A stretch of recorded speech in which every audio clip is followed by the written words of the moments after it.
Media సోదరులకు నమస్కారం. ఈరోజు జరిగిన విషయమంతా గౌరవ మాజీ మంత్రివర్యులు శాసనసభ్యులు అన్న ప్రశాంత్ రెడ్డి గారు, కమలాకర్ అన్న చెప్పారు. స్పీకర్ గారి మౌనం మా అందరినీ బాధించింది. పిఎస్సి కమిటీ నిర్ణయంలో మీ పాత్ర లేనట్టు కనిపిస్తూ ఉంది. ఒక రాజకీయ నిర్ణయం తప్ప ఒక అసెంబ్లీలో జరగాల్సిన నిర్ణయం లాగా ఇది జరగట్లేదు. ఇది చాలా దురదృష్టకరం. అందుకనే మేము వాకౌట్ చేయడం జరిగింది. మీరు ఇప్పుడే ఒక పిఎస్సి చైర్మన్గా ఒక మంచి లీడర్, 10 ఏళ్ళుగా మంత్రిగా పనిచేసి అనేక వ్యవహారాల్లో మరి అనుభవం ఉన్న వ్యక్తి చైర్మన్గా వస్తే మీరు ఇప్పుడే భయపడుతున్నారు. నిజంగా అధికారులు కానీ వేరే వాళ్ళు తప్పు చేయకుండా దీని మీద ఒక నిఘా ప్రతిపక్షం పెడుతుంది, ప్రశ్నిస్తుంది. ఇది మీ పార్టీకి, మీ ప్రభుత్వానికి మంచి పేరు వచ్చే అంశం. కానీ అన్నిట్లో జోక్యం కల్పించుకునే గౌరవ ముఖ్యమంత్రి గారు కానీ ప్రభుత్వం కానీ ఇలాంటి తప్పిదాలు చేసి మరింత తప్పులు చేయడానికి అధికారులకు ఆస్కారం ఇస్తున్నట్టు మేము భావించాల్సి వస్తుంది. ఇది సరి అయింది కాదు. ఇప్పటికైనా మీ పద్ధతి మార్చుకోండి. మీరు ఒక చైర్మన్ని ఇవ్వకుంటే మళ్ళీ దీనివల్ల మీరేదో గొప్ప పని చేసినట్టు భావిస్తే అది మీ మూర్ఖత్వం తప్ప ఇంకోటి కాదు. తప్పకుండా ప్రజాక్షేత్రంలో మేధావుల దగ్గర, విద్యావంతుల దగ్గర మేము ఈ విషయంలో తప్పకుండా కాంగ్రెస్ ప్రభుత్వం, కాంగ్రెస్ పార్టీ, గౌరవ ముఖ్యమంత్రి చేస్తున్న అన్ని విషయాల్ని ఎండగడతాం. అలాగే గౌరవ అన్న కమలాకర్ గారు అన్నట్టు శాసనసభ్యుల్లో కూడా అందరు ప్రజల ఆమోదంతో, ప్రజలు ఓట్లేస్తే గెలిపించిన వాళ్లను సమానంగా చూడాల్సిన బాధ్యత, వాళ్ళ హక్కులను పరిరక్షించాల్సిన అవసరం స్పీకర్ గారికి ఉంది.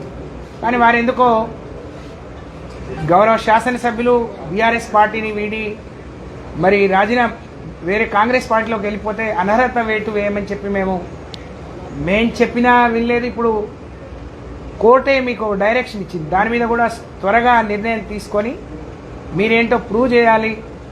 మనం గవర్నర్ని లేకపోతే స్పీకర్లను కేవలం స్టాంపులుగా, ముద్రలుగా అనుకుంటాం. కానీ అది కాదు అని మీ విచక్షణాన్ని ఉపయోగించి దీని మీద నిర్ణయం తీసుకోవాలని నేను రిక్వెస్ట్ చేస్తున్నాను.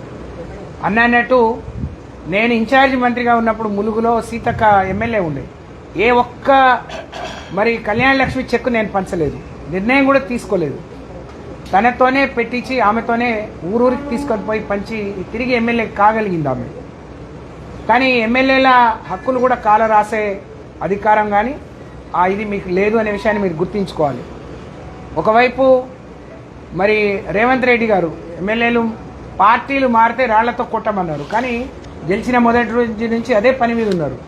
ఈరోజు మీరు సభా సాంప్రదాయాల్ని పక్కన పెట్టి గాంధీ గారి మీద మాకు కోపం లేదు, కానీ మీరు తీసుకున్న నిర్ణయం, ఒకవైపు ఏమో గాంధీ గారు కూడా బీఆర్ఎస్ అని చెప్తున్నారు. బీఆర్ఎస్లో నుంచి ఎవరిని చైర్మన్ చేయాలనేది మా నాయకుడు, ప్రతిపక్ష నాయకుడైన గౌరవనీయులు కేసీఆర్ గారు నిర్ణయిస్తారు. నిర్ణయించే హక్కు మీకెవరికి ఇచ్చిందని చెప్పి మేము ప్రశ్నిస్తా ఉన్నాం. కాబట్టి ఇప్పటికైనా గడిచిన 10 నెలలుగా జరుగుతున్న అన్ని విషయాల్ని ప్రజలు గమనిస్తూ ఉన్నారు. మీరు ఎన్ని వాగ్దానాలు ఇచ్చి ఎన్ని నుంచి వెనక్కిపోయినరు. అలాగే వాగ్దానాలు పక్కన పెడితే ఈ అసెంబ్లీ సాక్షిగా కూడా మీరు తప్పులు చేస్తున్నారు. ఇది సరి అయింది కాదు. దీన్ని వెంటనే సరిదిద్దాలని చెప్పి మేము డిమాండ్ చేస్తూ ఉన్నాం.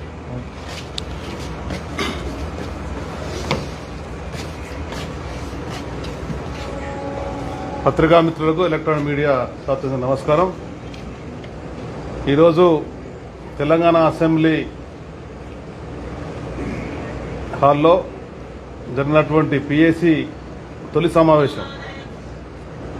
ఆ సమావేశంలో గౌరవ మాజీ మంత్రివర్యులు ప్రశాంత్ రెడ్డి గారు, కమలాకర్ గారు, సత్యవతి రాథోడ్ గారు మేమందరం పాల్గొని బీఆర్ఎస్ పార్టీ పక్షాన స్పీకర్ గారిని అడగడం జరిగింది.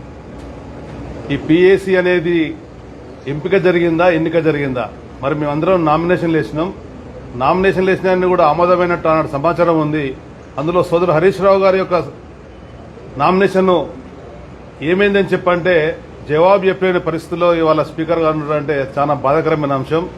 ప్రజాస్వామ్యానికి తిరుగుదలకలిచ్చి కేంద్రం రాష్ట్రంలో లేని ఒక నూతన సంప్రదాయానికి ఉరవడికి ఇవాళ కాంగ్రెస్ పార్టీ ముందుకొచ్చింది. ఇది ప్రజాస్వామ్యంలో ఇది చీకటి రోజుగా భావిస్తూ వెను వెంటనే జరిగినటువంటి పొరపాటును సరిదిద్దాలని చెప్పని ప్రభుత్వాన్ని మేము స్పీకర్ గారిని డిమాండ్ చేస్తున్నాం. ఏదైతే పిసిసి ప్రెసిడెంట్గా ముఖ్యమంత్రిగా ఉన్న వ్యక్తి 3 రంగుల కండువా కప్పి పార్టీలో చేర్చుకున్నటువంటి శాసనసభ్యులను చేర్చుకున్నా అని చెప్పుకోలేని ఒక దయనీయ స్థితిలో గల కాంగ్రెస్ పార్టీ ఉంది. మీరు చేర్చుకున్న వాళ్ళు దమ్ము ధైర్యం ఉంటే నిర్మోహమాటంగా చెప్పవలసిన బాధ్యత మీ మీద ఉంది. ఆ యొక్క సంప్రదాయానికి చెడ్డ పెరచే విధంగా రేపు మిమ్మల్ని చూస్తే నమ్మలేనటువంటి పరిస్థితులలో, అంటే మీరు చేసేటువంటి పనిలో నిజాయితీ లేదు, మీరు చేసేటువంటి పనిలో ప్రజాస్వామ్య పద్ధతి లేదు, ప్రజాస్వామ్య పద్ధతిగా ముందుకెళ్లడం లేదని స్పష్టంగా కనబడుతుంది. ఇప్పటికైనా కానీ స్పీకర్ గారిని మేము డిమాండ్ చేస్తున్నాం. పెద్దలు బీఆర్ఎస్ పార్టీ అధ్యక్షులు ప్రతిపక్ష నాయకుడు కేసీఆర్ గారిని సంప్రదించి వెను వెంటనే జరిగినటువంటి పొరపాటును